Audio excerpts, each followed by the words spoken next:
I'm Cleve Wells. Welcome to the horsetrainingchannel.com. We're going to start a new lesson today, but before we get started, I want to explain something to you. There's been a lot of talk and stuff that when I was in Arizona, that I had some horses tied around and got in trouble with the Quarter Horse Association, and that fact is true. I did have two horses that I was flexing. It is a part of my program, and it is something that we do on a daily basis. So, if it's wrong, it's wrong. If they felt it's wrong, that's fine. But I feel comfortable about what I was doing, and I feel like I was doing it in a professional manner. The rule states that no horse shall be tied in a manner which causes discomfort, excessive discomfort, or abuse. In my opinion, my professional opinion of 30 years of working with horses and basically my whole life, I don't feel like I'm compromising any horse in a stressful or abusive position. They felt that when they saw the horses, they left the horses for 40 to 50 minutes tied around while they did all the taking pictures and the paperwork and all things like that it took. And at the end of the process, I was allowed to untie my horses. So I would have never left my horses for 50 minutes tied around. That in itself, to me, then becomes stressful or abusive. So as I've stated in my other videos, knowing what you're doing, why you're doing it, when to quit doing it. That's what's important. It's everybody judges what you do, but if you understand and you're comfortable with what you do and you can explain what you do to people and you can show people what you're doing, sometimes they'll agree with you and sometimes not, but that's their option. That's the option of programs. That's why every horse trainer doesn't fit everybody. Every horse doesn't fit everybody. So, I hate to see the freedom of a owner and a horse trainer coming together and agreeing on a process in which they're going to train their horse go away and it be dictated by non-horsemen. But anyway, that's enough on that. That's my problem. I'll deal with that. And it's non-productive to me helping you guys become better on your horses. But I did feel like I owed you the explanation of so-called rumors. So with that being said, the lesson today is going to be flexing your horses. One thing I'm not going to do something in my program that I don't feel that you need to know. Everything that I do, I will share with you over time. So I flex my horses daily, and so I'm going to show you. I'm going to show you what I do. I'm going to show you why I do it. I'm going to show you when to quit doing it.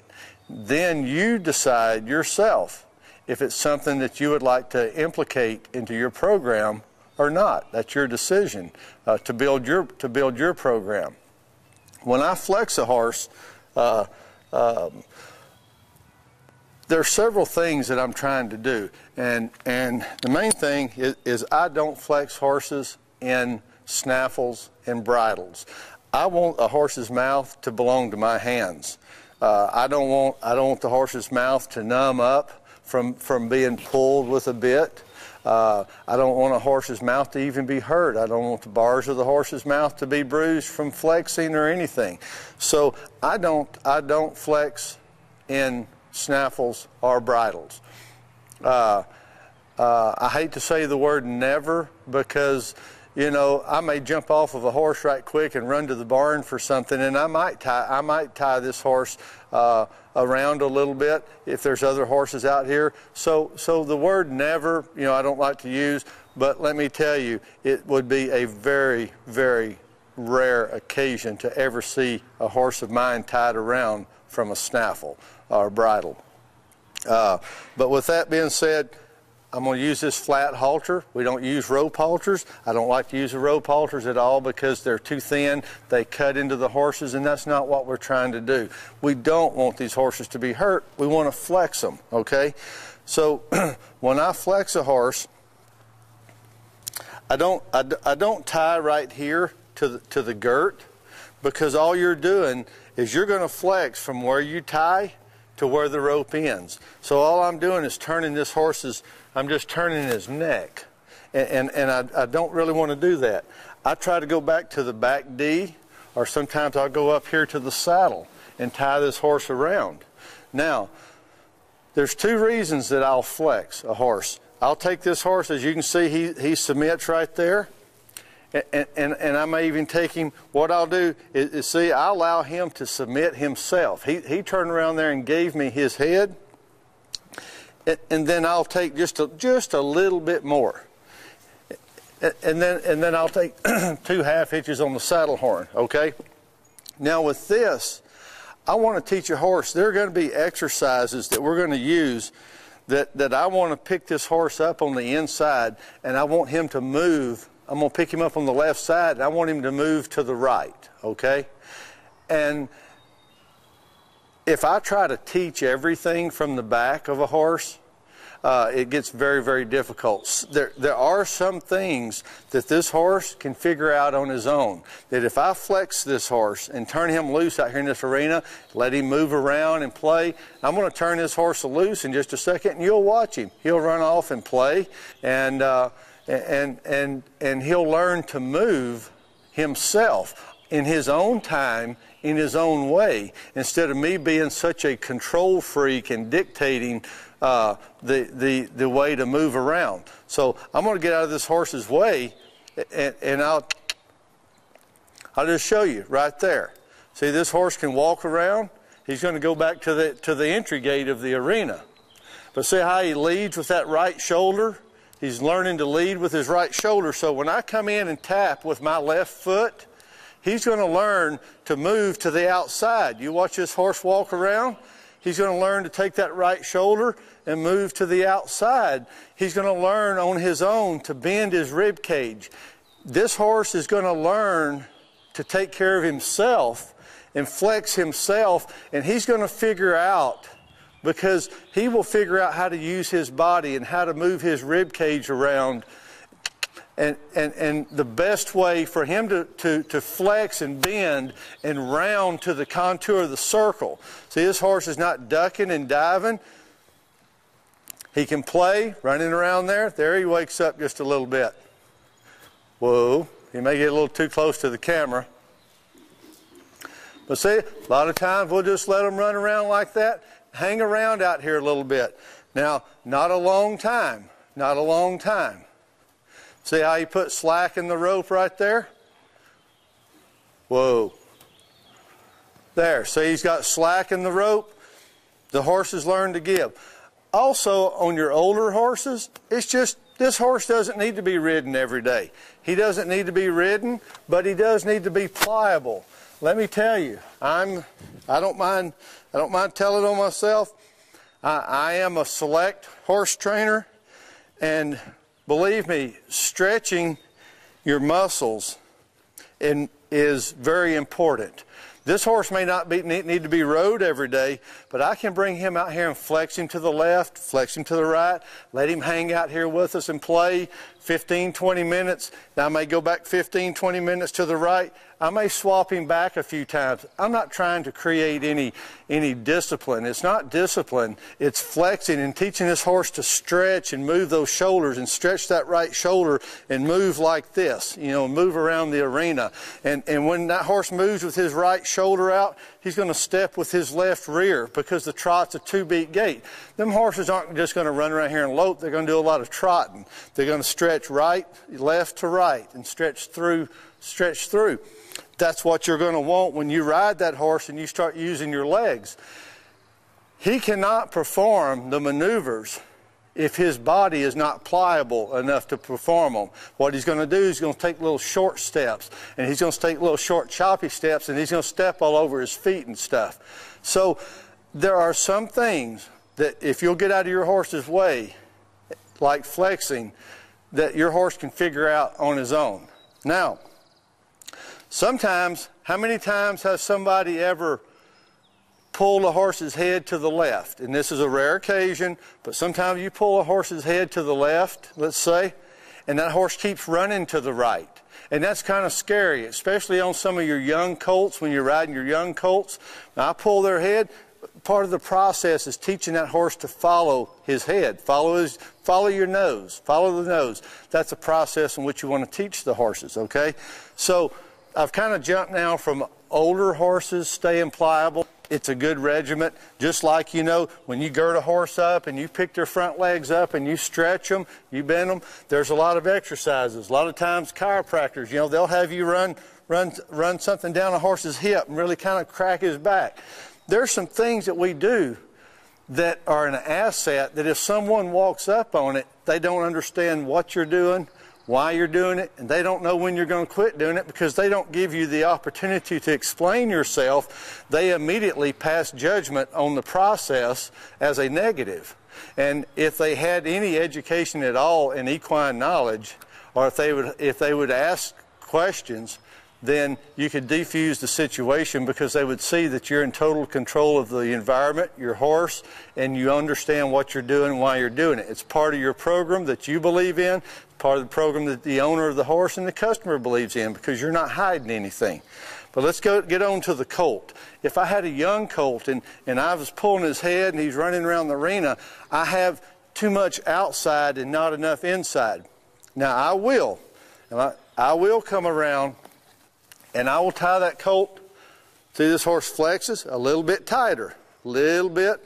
I'll sit here and just ease in on him.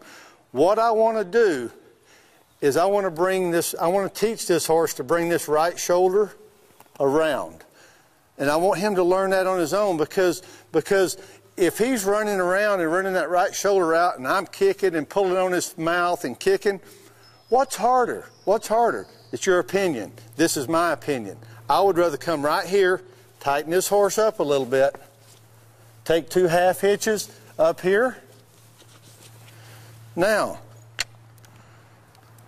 see, bring that right shoulder. If this horse walks around too much, if he leads with that right shoulder, I'll tighten him up just a little bit. Whoa, whoa, whoa. See, there's no problem. It's not, this horse he led with that right shoulder just a little bit too much. So sometimes you got to come out here and you'll just adjust it a little bit. And I don't mind him walking a big circle. There. I want that horse to learn. See how he crossed over? And I can take him right here and work him just a little bit there. Whoa.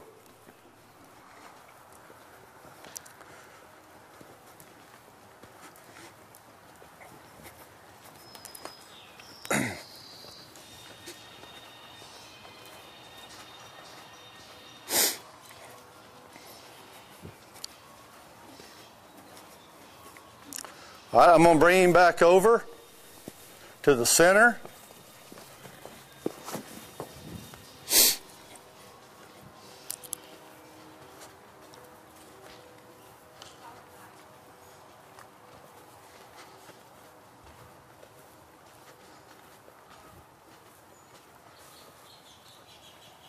I'm going to bring him back to the center because this is something that I like to stand out here and work the horses with. Just spend some time with them. Teach this horse from the ground a little bit of what you're wanting. Now he's going over to a couple other horses we've got. So I just want him to step. Come on. Step. Good. Whoa. There.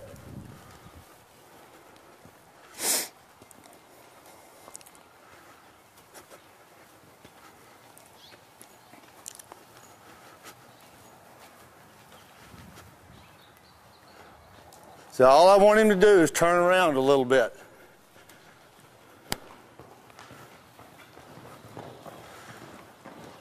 He's feeling pretty froggy this morning.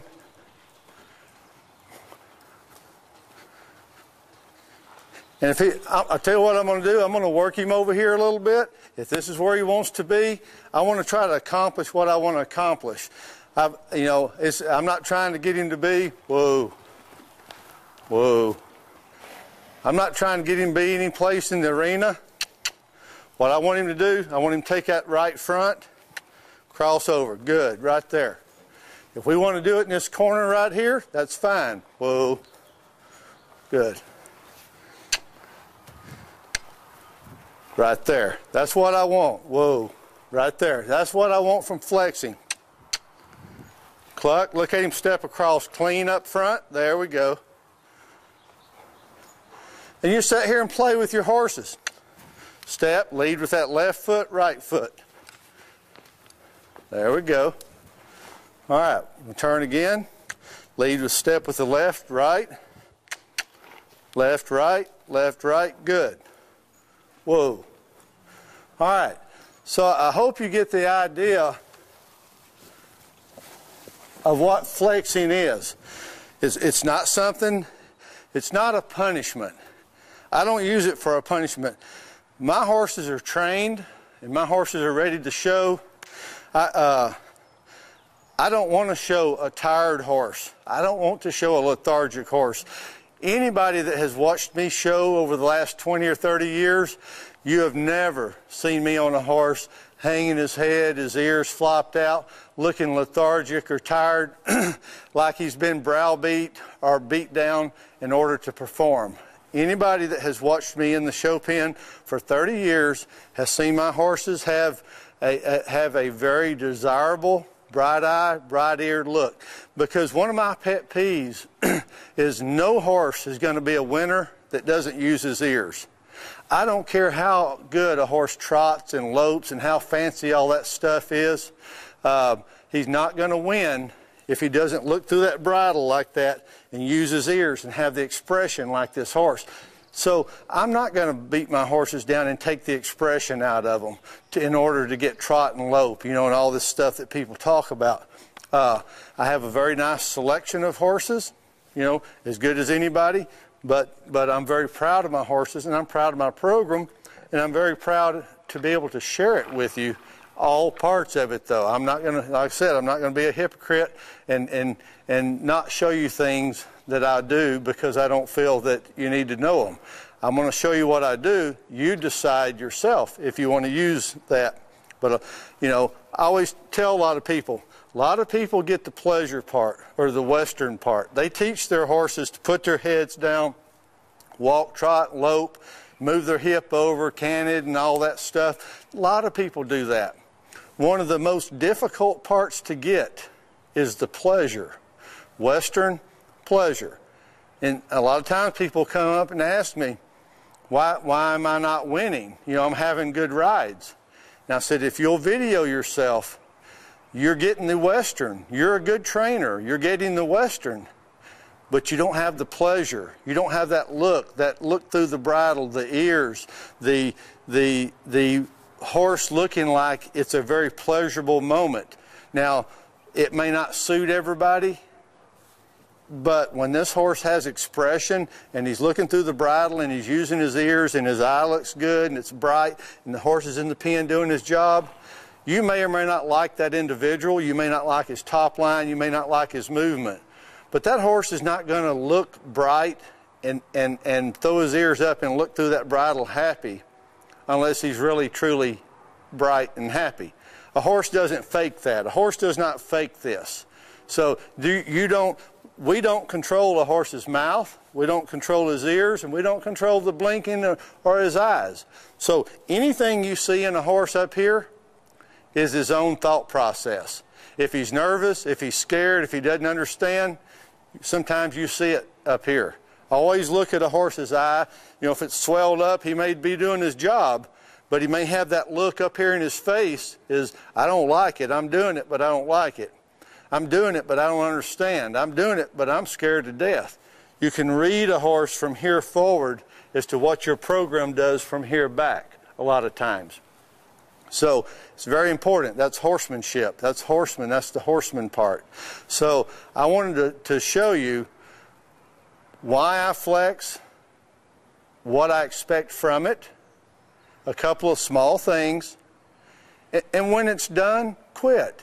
If it's not done, rotate your sides. Don't let anything cramp up. We're not trying to get this horse in no bind or nothing, but an older horse, it is a very, very good, you know, maybe not daily, but every other day, flex them out here in a flat halter or whatever, and let them move around. Let them stretch their shoulders. You saw that horse when he loped off, jumped up there in his hock and really stuck his hock up in under him. Let him use himself, because, you know, if the only time this horse works and stretches and bends and flexes is when you're on him dictating everything that he does, you're going to take out the pleasure. You're going to have your Western, but you're going to take the pleasure out.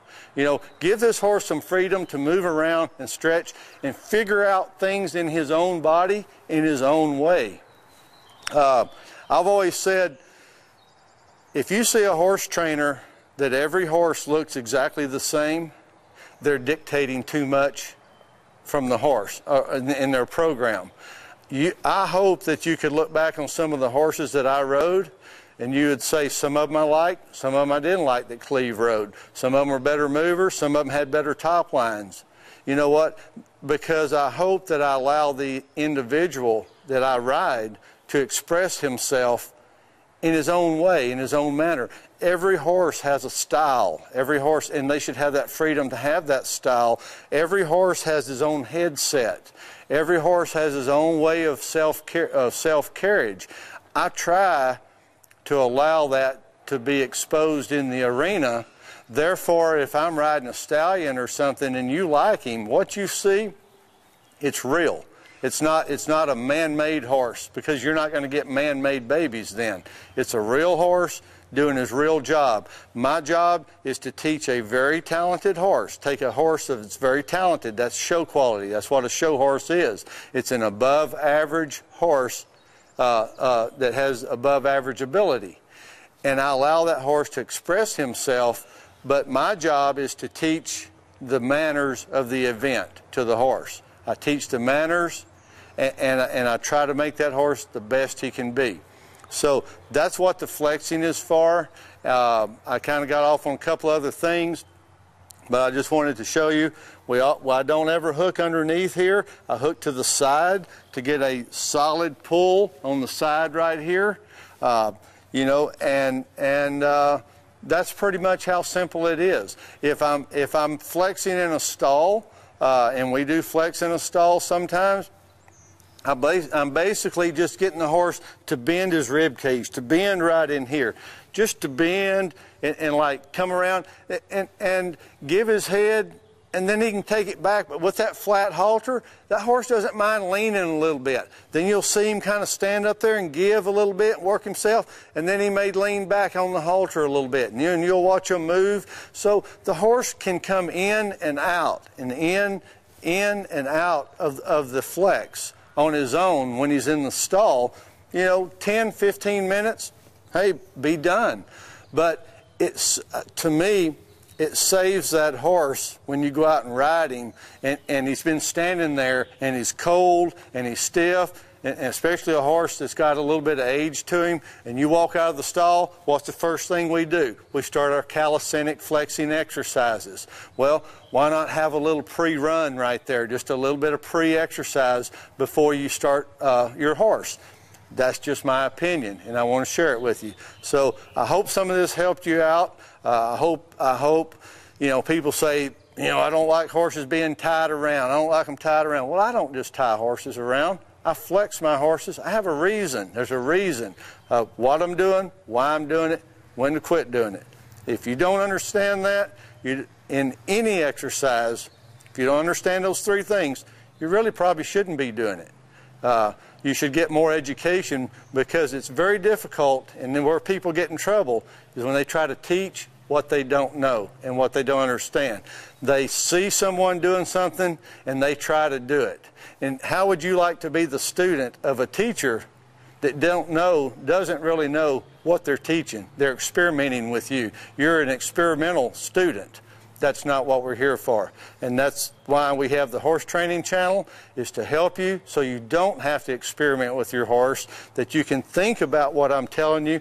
Think about these lessons for 3 or 4 days or a week or however long. Don't apply it until you understand it. You've got a clear thought process of what you're doing, why you're doing it, and when you're going to quit doing it, what you want to see from that horse, and go and let that horse loose and say, good, that's good. Good exercise, good workout. That's what we're after. Thank you for setting in, and I look forward to seeing you down the road.